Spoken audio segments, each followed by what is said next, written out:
You only get one first playthrough. The first time you play a game, you don't know what you're looking at. Not really.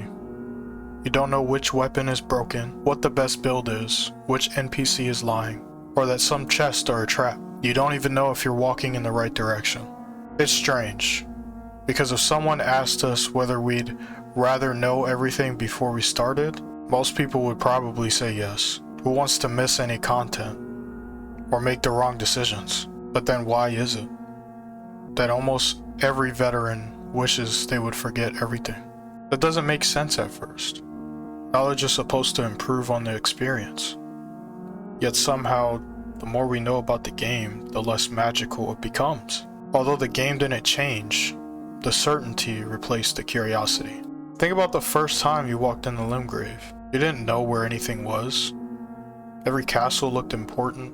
Every cave felt like it could hide something incredible. Even the empty fields had this strange feeling.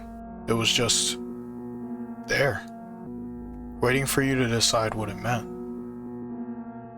Eventually, even that feeling disappears. And that's the part nobody talks about.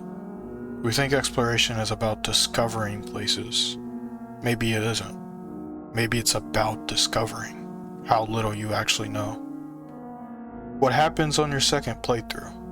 You stop looking around. You already know where you need to go, what enemies you can sprint past, and the ruins you have no use to visit.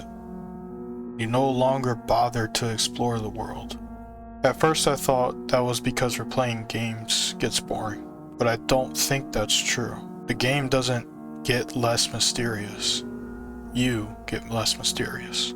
There's something almost unfair about it. The reward for finishing a game is losing the ability to experience it for the first time ever again. And that's a terrible trade. And yet, it's the only trade we happily make. Maybe that's why spoilers feel so different. People say spoilers ruin surprises. I think they steal something much bigger. They replace our own questions with someone else's answers. And once an answer exists, it's incredibly difficult to become genuinely curious again. The older I get, the more I realize this isn't really about games. Games just make it obvious. When we're kids, everything is our first playthrough. Every street, every friendship, every failure, and every victory. Nobody has to remind a child to be curious. Even those of us who lost our curiosity to the real parts of life, eventually we find it again. We find it through games and even children of our own. Somewhere along the way, we start optimizing life the same way we optimize games. We want the fastest route, the best build, the correct career, the right investment, the perfect relationship. The guide. Always the guide. Because guides make us feel efficient, but realize what they take away from us. Maybe that's why so many adults feel like life moves faster every year. Time doesn't speed up.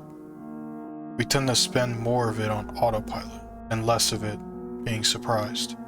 The strange thing is, you can't choose to forget your first playthrough, but you can choose to stop treating every new experience like something to optimize. Maybe not every mistake needs correcting immediately. Maybe not every unanswered question needs a Siri, a ChatGPT, or a Google. Maybe some moments deserve to stay uncertain for just a little longer.